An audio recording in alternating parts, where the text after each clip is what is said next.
بسم اللہ الرحمن الرحیم۔ السلام علیکم طلباء و طالبات۔ آہنگ اردو کے لیکچر نمبر 14 کے ساتھ میں جماعت 2 کی ٹیچر آپ سے مخاطب ہوں۔ آج کے لیکچر میں ہم آہنگ اردو کے سبق نمبر 3 گرمی آئی کیا کیا لائی کی بقیہ مشق شروع کر رہے ہیں۔ تو آہنگ اردو کا صفحہ نمبر 22 کھولیے اور سب سے پہلے آپ خاکہ تیار کر لیں۔ آج مشق میں دیکھتے ہیں ہم سب سے پہلا کام کیا ہے۔ پہلا کام ہے الفاظ سیکھیے۔ حروف تہجی کے اعتبار سے الفاظ ترتیب دیجیے۔ حروف تہجی کسے کہتے ہیں؟ الف سے لے کر یہ تک ہم اردو زبان میں جو حروف پڑھتے ہیں انہیں حروف تہجی کہتے ہیں۔ انہی حروف کو ملا کر ہم مختلف الفاظ بھی بناتے ہیں۔ مثال کے طور پر ٹماٹر، پیاز، آلو، بینگن، یہ 4 الفاظ کتاب میں تحریر ہیں۔ ان کو ہم حروف تہجی کی ترتیب سے لکھیں گے۔ آلو الف سے ہے اور حروف تہجی میں الف سب سے پہلے آتا ہے، تو سب سے پہلے آلو تحریر کریں گے۔ بینگن بے سے شروع ہو رہا ہے تو بے الف کے بعد ہے تو آلو کے بعد بینگن لکھیں گے۔ 2 الفاظ رہتے ہیں ٹماٹر اور پیاز۔ پیاز پے سے شروع ہو رہا ہے اور پے جو ہے ٹے سے پہلے آتا ہے حروف تہجی میں، اسی لیے پیاز لکھیں گے اور پیاز کے بعد ٹماٹر۔ اس طرح یہ ترتیب ہو گئی آلو، بینگن، پیاز، ٹماٹر۔ باقی الفاظوں کو حروف تہجی کی ترتیب سے تحریر کرتے ہیں۔ فالسا، خربوزہ، آم، تربوز۔ ترتیب سے لکھیں گے آم، تربوز، خربوزہ، فالسا۔ اگلے الفاظ پڑھتے ہیں قلم، پینسل، کتاب، بستہ۔ حروف تہجی کی ترتیب سے تحریر کریں گے۔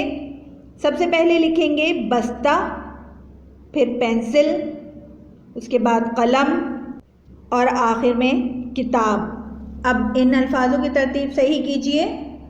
ہاتھی، یاک، شیر، بلی۔ ان کی صحیح ترتیب یوں ہے: بلی، شیر، ہاتھی، یاک۔ حروف تہجی کے حساب سے الفاظوں کی ترتیب صحیح کر لی ہے۔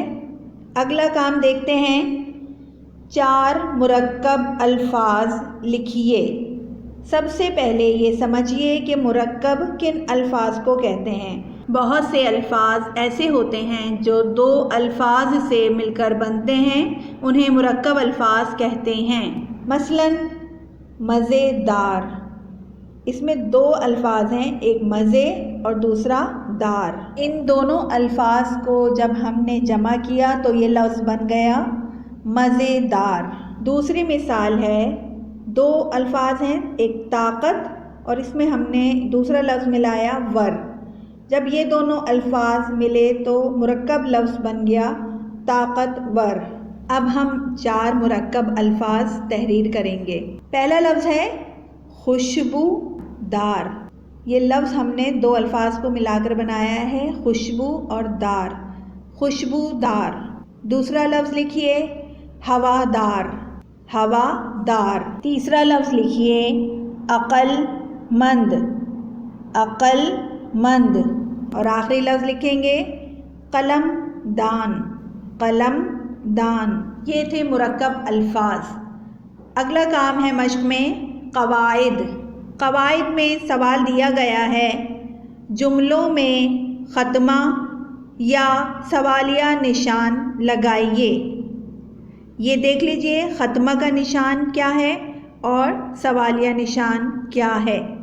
جس جملے میں کوئی بات بیان کی جاتی ہے اسے بیانیہ جملہ کہتے ہیں اور آخر میں خاتمہ لگایا جاتا ہے۔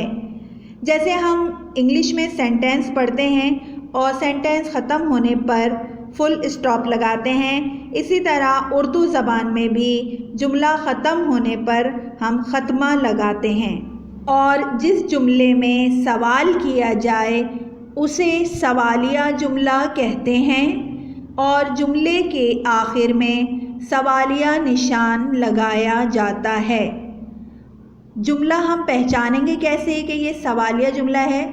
اس کی ایک خاص بات آپ سمجھ لیں کہ ہر سوالیہ جملے میں کیا، کیوں، کیسے، کب، کہاں، کس کا، اس طرح کے الفاظ شامل ہوتے ہیں، تو وہ جملہ ہمیں پتہ چلتا ہے کہ یہ سوال پوچھا جا رہا ہے اور اس جملے کے آخر میں ہم سوالیہ نشان لگاتے ہیں۔ جیسے گرمی کا موسم آیا، اس میں کوئی سوال نہیں ہے، جملہ ختم ہوا تو ہم ختمہ لگائیں گے۔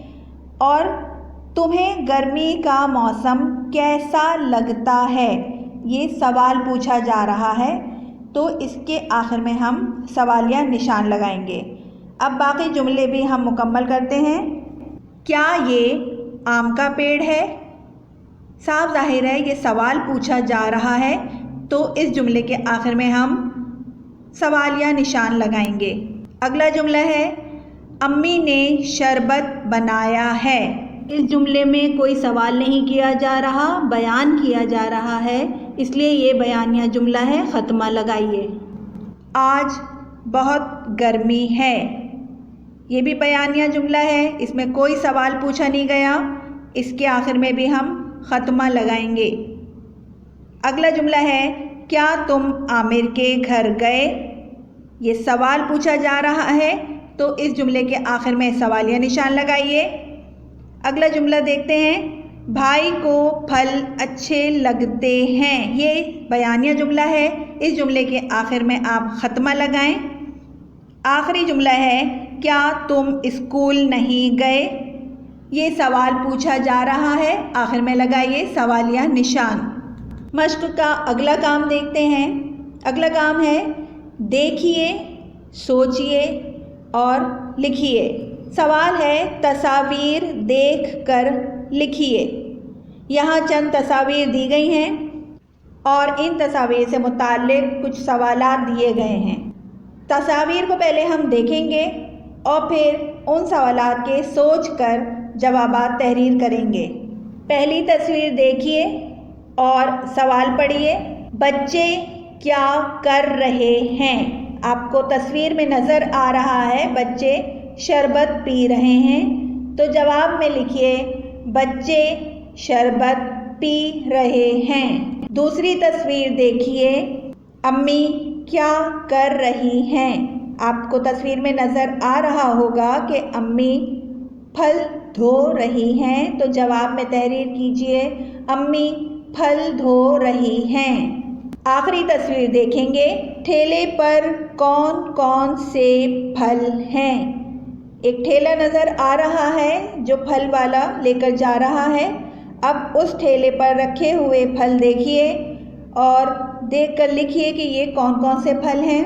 آم، سیب، امرود، کیلے، یہ وہ پھل ہیں جو ہمیں ٹھیلے پر نظر آ رہے ہیں، ان کو تحریر کیجیے۔ تصاویر دیکھ کر سوالوں کے جواب ہم یہاں تحریر کر چکے ہیں۔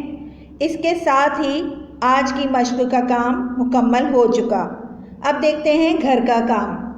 گھر کا کام آپ کے لیے یہ ہے کہ آہنگ اردو کے صفحہ نمبر 22، 23 اور 24 پر دی گئی مشق آپ مکمل کریں گے اور اس کو اچھی طرح یاد بھی کریں گے۔ اس کے ساتھ ہی لیکچر نمبر 14 یہاں مکمل ہوا۔ اگلے لیکچر میں انشاءاللہ ہم اس سبق کے سوال جواب کاپی میں تحریر کریں گے۔ تب تک اپنا بہت بہت بہت خیال رکھیے گا۔ اللہ حافظ۔